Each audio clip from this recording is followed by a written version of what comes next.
Good morning, my friend. I hope you're doing well. It is 19 September 2022. It's early in the morning. We've got a big day in the clinic today. Busy weekend, as always, and I hope that you had an amazing weekend. The weather was great here in Nebraska, finally starting to cool off a little bit. Starting to hear more geese move in. The river's getting a little bit busier. It's been interesting to see how the ecosystem has changed. Mrs. Craftsman, our next door neighbor to the west, didn't plant corn this year. They planted sorghum type tall cane grass called Sudan grass. I guess every few years they have to replenish the soil. So if you plant the same crop over and over, it depletes the nutrients and starts to fail a little bit. So you have to switch it up and grow something different. And so this year they're growing Sudan grass, and that is something deer don't eat. And so we've noticed this huge change in the movement of the animals, and even the raptors and the birds and the small mammals and the coyotes. Everything's moving in a different way. So it's just been really fascinating and interesting to see that change in the number of animals that we see and how they're moving. And we're really curious to see how that's going to affect the migratory birds and all of that, because they usually move to the cornfield and back to the river at night. So it'll be really interesting to see how this fall and winter play out, since we made a small change. Small changes can make huge impacts on your life. Now, we talked on self-brain surgery Saturday a couple of days ago. We talked about the gratitude graft, this self-brain surgery operation that you can learn to chop out anxiety, fear, ingratitude, all those things, and replant, engraft gratitude, which leads to hope and faith and opportunity and possibility and all those things. And you can take command of the battlefield of your mind by learning that self-brain surgery operation, the gratitude graft. And you know your old friend, Dr. Lee Warren here. I'm always here to help you try to learn to change your mind so you can change your life. And one of those things is Mind Change Monday. And one of those things, kind of spurring off the back of the gratitude graft, is learning to see little places where God is working. C.S. Lewis called it Godlight. Learning to keep your eyes open and switching out of the darkness of a particular moment and looking for that little bit of light that will lead you to hope. And so we're going to bring you back a quiet time episode I did a while back called Godlight, reflecting on that idea from C.S. Lewis of just learning how to change your mind in the moment when things seem so dark. Somebody I dearly love just yesterday, person I just love with all my heart, said, sometimes it feels like, why even bother trying? Like you do everything right, and still all this hard stuff is happening, like God doesn't even care, like he's not even honoring the things that we're trying to do. And it feels like, why even bother? And the solution to that feeling, because it's a natural feeling when we don't see God working in our time, and just go read Habakkuk, go read all the prophets really, and go read the Psalms, and you'll see this is not a new idea. This constant problem of wondering where God is and why he's not showing up. And C.S. Lewis says the secret to handling that is to start looking for evidence that maybe he's not so far away. Maybe he's actually right here. And if you can do that, you can gain control of the battlefield. So Mind Change Monday today is all about learning to see the Godlight. It springs really nicely off the idea of gratitude grafting when you're in a hopeless, seemingly hopeless or desperate situation. Listen, friend, we're all in this together. It's not easy. Jesus promised, the same Jesus that said he came here to give you abundance also promised that you'd have a hard life. There's going to be hard things. My whole thing with my new book is about massive things, these difficult traumas and tragedies and turmoils that happen in our lives. And when you get in that situation, it can be really hard to keep your mindset positive, but you need to. Daniel Emmons says, keep it realistic. Like nothing's ever as bad as it seems. And you can't just wave it away and make it go away, but you can always find an opportunity to find hope, and that will give you the ability to make a plan to get through it. And you need to do that, but you need to start today, and I'm going to let Lisa tell you just how you can get that done. Hey, are you ready to change your life? If the answer is yes, there's only one rule. You have to change your mind first. And my friend, there's a place where the neuroscience of how your mind works smashes together with faith, and everything starts to make sense. That place is called self-brain surgery. You can learn it, and it will help you become healthier, feel better, and be happier. And the good news is, you can start today. Thanks, Lisa. Hey, so glad to have you listening today. I'm Dr. Lee Warren, and I live in Nebraska in the United States of America with my incredible wife, Lisa, my father-in-law, Tata, and the super pups, Harvey and Lewis. I'm a neurosurgeon and an author, and I'm here to help you harness neuroscience, the power of your brain, faith, the power of your spirit, and good old common sense to help you lead a healthier, better, happier life. Listen, friend, you can't change your life until you change your mind, and I'm here to help you learn the art of self-brain surgery. To get it done, you can get the show notes and more at drleewarren.podbean.com. That's drleewarren.podbean.com. And if you like the show, please subscribe so you never miss an episode, and tell your friends about it. If you tell 2 or 3 friends this podcast was helpful to you, imagine how much good we can all do around the world together. I'm Dr. Lee Warren, and I'm here to help you change your mind so you can change your life. Let's get after it. I'm always amazed at how much C.S. Lewis covered ground that we all have to cover. He was just a great writer. But his last book was called Letters to Malcolm, and Randy Alcorn quotes him here. Here's what Alcorn said. Letters to Malcolm was C.S. Lewis's final book, written 6 months before he died and published after his death. In it, Lewis wrote this, quote, "We may ignore, but we can nowhere evade the presence of God. The world is crowded with him. He walks everywhere incognito." Lewis graphically described God's self-revelation through his creation. And here's what he said, quote, "Any patch of sunlight in a wood will show you something about the sun which you could never get from reading books on astronomy. These pure and spontaneous pleasures are patches of Godlight in the woods of our experiences." Listen to that again.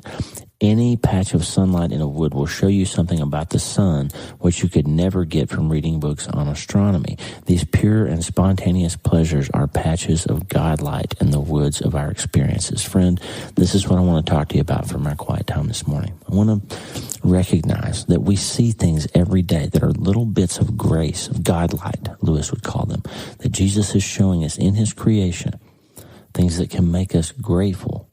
We can either go through our lives always expecting and needing somebody else to do something, or some other thing to happen, or some other time to get here, or some other job to come along, or some other state of health to come along for us to finally be happy. But the truth is, I've told you this before, and I'm going to tell you again, this is a Warrenism. If you're not happy where you are, you will never be happy anywhere you are. It is absolutely a trick of the devil to make you think that somebody else can make you happy, more money can make you happy, a different job can make you happy, a different house can make you happy, a different wife or husband can make you happy, something else can make you happy. It's not true. Getting rid of cancer won't make you happy. I've seen some of the bitterest and most hateful people ever after they were cured of some disease or recovered from some trauma, because they get so mad that they had to go through it that they never find their happiness again. I've seen people stricken with the worst diseases, going through the hardest things ever, and they're still the most joyful, peaceful, happy people. Why? Because you decide to be. If you can learn how to see Godlight in whatever situation you're in, you will truly be able to be happy in this world. Remember, Jesus said, "The thief comes to steal and kill and destroy, but I come that you might have an abundant life and have it abundantly." That's what he said, John 10:10. Jesus came here so you could enjoy this life and have the next life. That's what he said. Yesterday, we were looking at the river. Tata and Lisa and I were looking out the window. And the North Platte River right now is frozen. It looks like the Bering Sea. It's got what I can only call icebergs. Like there's just white, giant, 2 or 3 foot thick blocks of ice flowing down the river. It's the most incredible thing I've ever seen. It looks like one of those documentaries of the North Pole. I keep expecting a polar bear to walk around. It's just crazy that we're here in the middle of North America and the river is full of icebergs. It's unbelievable. There's bald eagles flying everywhere because the river's basically forced through really small channels. So I'm assuming the fish must be kind of corralled through the little channels. So yesterday there were 2 bald eagles just hovering over our backyard all day long, making a living, right? They're fishing, eating. It's incredible. And that, my friend, is Godlight. You can look out and see something like that with your eyes. There was a downriver, I saw something that looked like a piece of metal, like the sun was hitting something. It was just this shining beam up off the water. At first I thought somebody was shining some sort of laser or something. So I got the spotting scope out and I looked. It was about a quarter mile downriver. And it was just this crystal formation sitting on top of one of those icebergs, and the sun was hitting it just right that it was shining light back up into the sky. And it looked phantasmical. It looked like something Disney would have created. It was the most incredible thing. And it was just right there. And that's what Lewis is getting at. Like sometimes if you'll stop long enough to take a breath and notice what God's doing around you, there's Godlight there. If you can't be happy where you are, you will never be happy anywhere you are. That's what Lewis was getting at. So I just want to tell you today, take a minute to see the Godlight. Take a breath and find some place in your life, some moment where you can tell God that you're grateful, even though the circumstances aren't exactly what you want. You know, that beautiful scene outside my window is true and it's beautiful, but it doesn't change the reality of any of the things I'm going through in my life right now. We have a lot of spinning plates and a lot of challenges in our family right now and in our world. And none of those things go away just because I'm able to see the Godlight out the window. But you know what happens? When I take a minute to be grateful and to say, God, thank you for letting me see that. Thank you for letting me enjoy your creation. Then all of a sudden I'm grateful for the time and the place and the situation where I am. And don't forget that Paul said in Acts, in the Sermon on Mars Hill, God knew the exact time and places where you would live and move and have your being. And he did that so that, he says, you might seek him and perhaps find him, though he is not far from any one of us. Remember that. God said that because he wants you. That's Acts 17, 27 and 28, by the way. He's not far from any one of us. He does that. He makes himself available if you'll take a minute to see the Godlight. You can learn to be happy when and where and what you are. And if you can do that, then you'll be able to be happy and be able to enjoy your life no matter what you're going through, because you have to separate circumstance from peace of mind. That is a superpower. I just wrote a whole book about it. Hope is the first dose. I'm going to play you a song Paul Balash and Graham Kendrick wrote called Creation's King. It's on the Greater Song album that's in my top 3 all-time worship albums. One of these days I am going to get around to recording those episodes about my top 5 all-time worship albums. I've already shared number 5 with you from Brenton Brown, but Paul Balash's A Greater Song just had his 15th anniversary re-release with some of the songs re-recorded and reimagined, and it's amazing. But Creation's King was one of my favorite songs off that album, and Paul Balash and Graham Kendrick wrote it, and it's just a great way to think about the beauty of creation, to be grateful for the things that we get to see, and enjoy that Godlight that Lewis talked about. But just worship over this song, spend a minute in Acts 17, and read what Paul's talking about how God is always not very far from any one of us. And just take a minute to see the Godlight and start the day.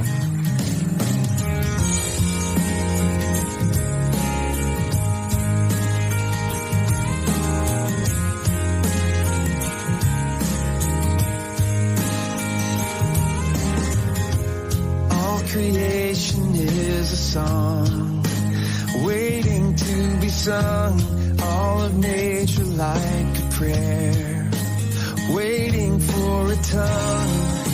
But who will give it voice and make its anthem ring, or rise to lead a choir of all created things? Lord, hear your people sing. Blessing, honor, glory, power to creation's King. Songs of earth and songs of heaven join as one to bring. Sing it, blessing, honor, glory,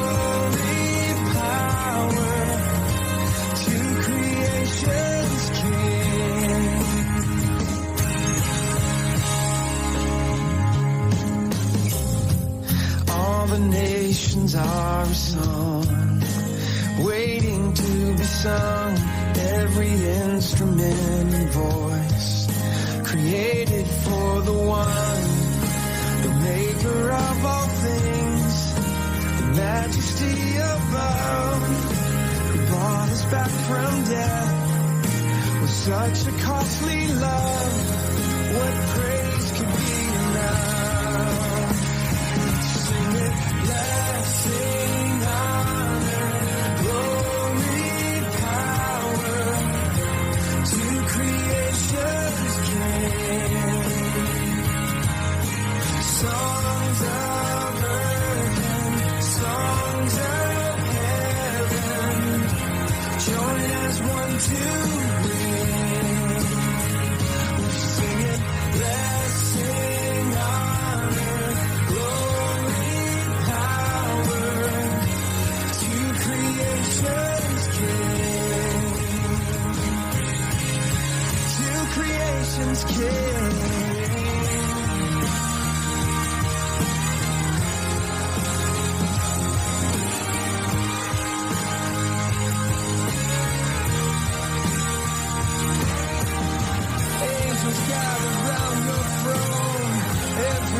A nation singing, they all bow down to you alone. Oh,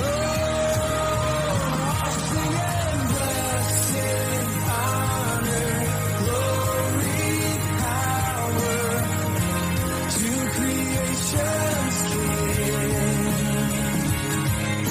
Songs of earth and songs of join as one to bring, yeah, singing blessing, honor, glory, power to creation's King. Songs of earth and songs of heaven, join as one to bring, yeah. Blessing, honor, glory, power to creation's King. To creation's King.